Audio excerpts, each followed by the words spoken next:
Everyone, I am भावना। तो 2020 की कुछ इम्पोर्टेंट लैंडमार्क जो जजमेंट्स हैं उनको फटाफट कवर करते हैं। बट उससे पहले अगर आपने हमारा चैनल सब्सक्राइब नहीं किया, चैनल सब्सक्राइब कीजिए। और एक और इम्पोर्टेंट बात, इस वीडियो में हम सारी ही जो है रिसेंट जजमेंट को कवर नहीं करेंगे। इसके 2 या 3 पार्ट्स होंगे, तो आपको सारे पार्ट्स देखने हैं। And don't forget to subscribe my channel. Let's start with the first case. हमारा फर्स्ट केस है Sushila Agarwal versus state of NCT of Delhi. तो इस केस में सबसे पहले जो इम्पोर्टेंट सेक्शन है वो 438 ऑफ सीआरपीसी का सेक्शन है। तो ये एंटीसिपेटरी बेल के बारे में बात करता है।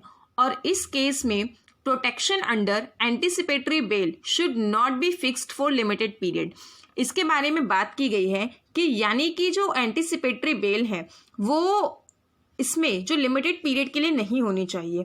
और कोर्ट ने इसमें एक पर्सन को जो है वो प्रोटेक्शन ग्रांट करी as per section 438 of CrPC कि वो जो पर्सन है वो यहाँ पे इसको एक लिमिटेड फिक्स पीरियड के लिए एंटीसिपेटरी बेल नहीं मिलेगी। और यहाँ पे ये भी कहा गया कि जो एंटीसिपेटरी बेल है ये अक्यूज्ड के फेवर में होनी चाहिए और ये अक्यूज्ड के फेवर में विदाउट एनी रिस्ट्रिक्शन होनी चाहिए, बिना किसी रिस्ट्रिक्शन के। और इसके साथ ही यहाँ पे ये एक इम्पॉर्टेंट चीज़ है कि यहाँ पे जो जनरली कंडीशन इम्पोज की जाती है इस सेक्शन के अंडर में, वो यहाँ पे सेक्शन 437 क्लॉज 3 और 438 क्लॉज 2 इनके साथ में इम्पोज की जाती है। और कोर्ट ने इसमें ये कहा कि जो एंटीसिपेटरी बेल के ऑर्डर के अंडर में जो लाइफ और ड्यूरेशन होता है इसके अंडर में, तो यहाँ पे ये किसी भी पर्सन को नॉर्मली यहाँ पे उसके टाइम और जो बाकी सारे स्टेजेस हैं जो कोर्ट समन करता है, यहाँ पे वो चार्जेस जब तक फ्रेम नहीं हो जाती है कंटिन्यू चलता है एंड पीरियड तक, ट्रायल तक। कि यानी कि जब तक चार्जेस फ्रेम होने के बाद ट्रायल शुरू नहीं होता तब तक यहाँ पे ये क्या होता है कि एंटीसिपेटरी बेल चलती है। तो यहाँ पे इसको चैलेंज किया गया और इस केस में कोर्ट ने जो है वो रीअफर्म किया एक जो प्रिंसिपल जो श्री गुरबख्श सिंह के केस में दिया गया था। Shri Gurbaksh Singh Sibia and organisation versus state of Punjab का जो केस है उस केस को यहाँ पे रीअफर्म किया गया था। इसके बाद हमारा जो नेक्स्ट केस है वो केस है यहाँ पे Kantaru Rajeevaru versus Indian young lawyer association. और इस केस में सुप्रीम कोर्ट ने जो क्वेश्चन ऑफ लॉ है यहाँ पे ये कहा गया है कि supreme court can defer questions of law to larger bench when exercising review jurisdiction. जब रिव्यू ज्यूरिसडिक्शन एक्सरसाइज की जा रही है तो यहाँ पे सुप्रीम कोर्ट जो है वो क्वेश्चन ऑफ लॉ को लार्जर बेंच से क्या कर सकता है, लार्जर बेंच को रेफर कर सकता है। तो यहाँ पे मैंने इन केसेस के नाम और इनकी कोरम यानी कि जो जिन जजेस ने फैसला सुनाया है या जो उनकी बेंच में थे उन जजेस के नाम, क्योंकि कुछ ऐसे बहुत ज़्यादा इंपॉर्टेंट केसेस होते हैं जिनमें कई बार ये भी पूछा जाता है कि इनके जजमेंट में कौन से जज जो थे वो नहीं थे या किसकी डिसेंट जजमेंट थी, यानी कि जो जिनकी माइनॉरिटी जजमेंट थी। तो इस साल काफ़ी इंपॉर्टेंट जजमेंट्स आई हैं 2020 में, तो इसीलिए यहाँ पे ये जो कोरम लिखी है आप इनको एक बार ज़रूर देखें। तो ये 9 जज की बेंच थी जिसमें सबरीमाला रेफरेंस को देखा गया था और ये हेल्ड किया था सुप्रीम कोर्ट ने कि जो क्वेश्चन ऑफ लॉ है वो लार्जर बेंच को जो है वो ट्रांसफ़र हो सकता है, जा सकता है रिव्यू ज्यूरिसडिक्शन में भी। और इसके साथ कोर्ट ने ये कहा कि 7 जो क्वेश्चन जो आर्टिकल 25 और 26 से रिलेट कर रहे थे उनको भी ये 9 जज बेंच थी, इन्होंने उसको सुना और इसके डिसीजन को डिसाइड किया। तो अब इसके साथ ही नेक्स्ट जो हमारी जजमेंट है उसका नाम है न्यू इंडिया एश्योरेंस वर्सेस हिली multipurpose cold storage private limited. इसमें ये कहा गया कि पहले जो था ये कंज्यूमर फॉर्म से क्वेश्चन है, तो इसमें ये कहा गया कि consumer forums has no jurisdiction to extend time beyond 45 days for the opposite parties version. तो जो अपोजिट पार्टी का वर्जन है उसमें 45 डेज से ज़्यादा का टाइम एक्सटेंड करने की पावर नहीं दी गई। और इसमें ये पहले 15 डेज था, 15 डेज मेन टाइम होता है और इसमें एडिशनल जो होते हैं वो 30 डेज होते हैं। और इसके साथ ही ये जो टाइम पीरियड दिया गया है ये कंज्यूमर प्रोटेक्शन एक्ट के सेक्शन 13 में दिया गया है। और इसके साथ ही यहाँ पे इसका लिमिटेशन पीरियड है वो 30 डेज है as per the section 13 of the consumer protection act. Consumer protection act इसलिए भी इंपॉर्टेंट है क्योंकि 2019 में इसमें अमेंडमेंट्स हुए थे, और इसके साथ ही यहाँ पे ये इंपॉर्टेंट है, इसकी कॉलम भी मैंने लिख दी है।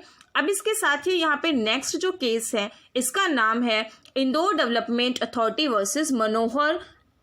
तो इस केस में सबसे पहले लैंड एक्विजिशन के बारे में बात कही गई कि जो लैंड एक्विजिशन एक्ट है 1894 का, इसमें लैंड एक्विजिशन जो है वो लैप्स नहीं होगी अगर कंपनसेशन जो है वो टेंडर्ड किया गया है स्टेट ट्रेजरी में। तो कंपनसेशन यानी कि अगर स्टेट के खजाने में यहाँ पे टेंडर किया गया है तो ऐसे केसेस में लैंड एक्विजिशन के थ्रू वो लैप्स नहीं हो सकता।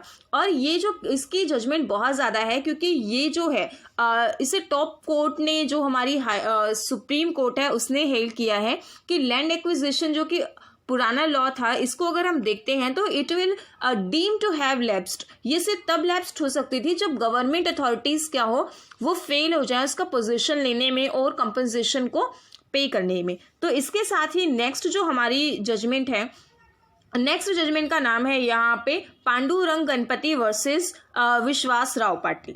तो इस केस में क्यूरेटिव पिटिशन के बारे में बात कही गई है। तो ये जो केस है, सॉरी, इस केस में क्यूरेटिव पिटिशन नहीं, इस केस में यहाँ पे इस बारे में बात की गई है कि जो सर्फ यहाँ पे SARFAESI इसका जो एक्ट है ये कोऑपरेटिव बैंक्स पर भी जो है वो अप्लाई होगा as it does to commercial banks. जिस तरह से कमर्शियल बैंक्स पर अप्लाई होता था, अब इस तरह से कोऑपरेटिव बैंक्स पर भी अप्लाई होगा। और इसके साथ ही जो कॉन्स्टिट्यूशनल बेंच है, इन्होंने ये हेल्ड किया कि जो सिक्योरिटाइजेशन है और रिकंस्ट्रक्शन है, रिकंस्ट्रक्शन ऑफ फाइनेंशियल एसेट्स है एंड इन्फोर्समेंट ऑफ सिक्योरिटी, ये यहाँ पे इसकी फुल फॉर्म है, ये पूछी जा सकती है। और ये जो एक्ट है ये 2002 का एक्ट है, ये दोनों पे एप्लीकेबल होगा, जहाँ पे बैंक भी जो है इस एक्ट के अंडर में आते हैं। और इसके साथ ही हमारा जो नेक्स्ट केस है, नेक्स्ट केस का नाम है यहाँ पे चेब्रोलू लीला versus state of Andhra Pradesh. तो यहाँ पे जो नेक्स्ट इसमें बात कही गई वो ये कही गई कि जो गवर्नमेंट है, गवर्नमेंट का जो ऑर्डर है जो 100% रिजर्वेशन को प्रोवाइड करता है ट्राइबल टीचर्स के लिए शेड्यूल एरियाज में, वो अनकॉन्स्टिट्यूशनल है। ये इंपॉर्टेंट जजमेंट है।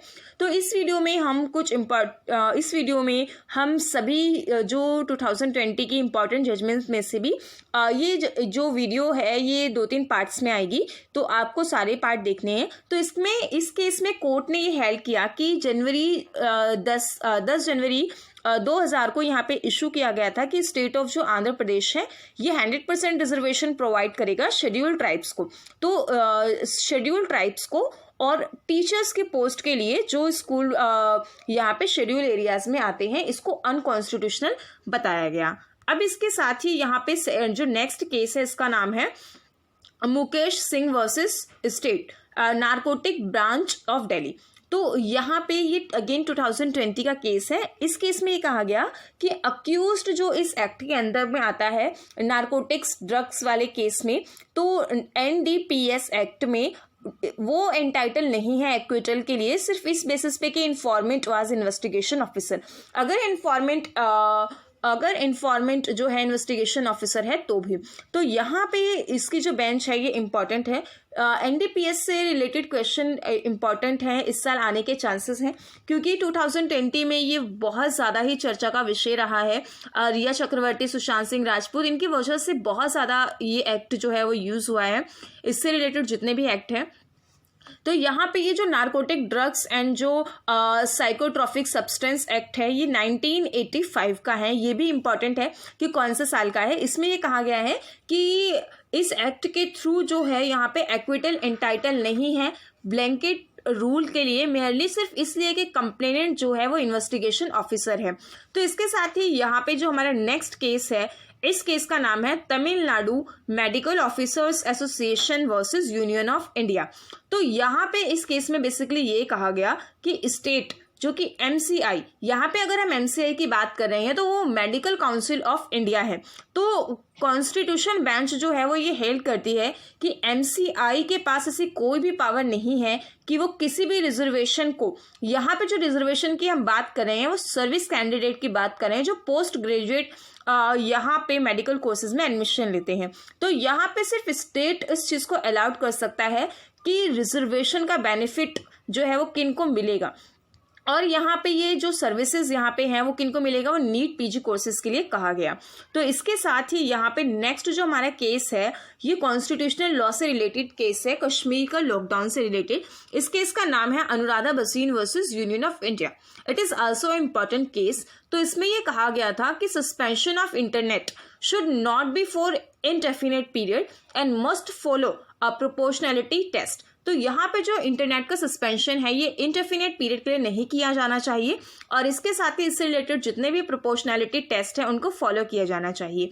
इसकी जो कॉरम है यानी कि जजेस के बेंच हैं, इन तीनों के नाम इंपॉर्टेंट है।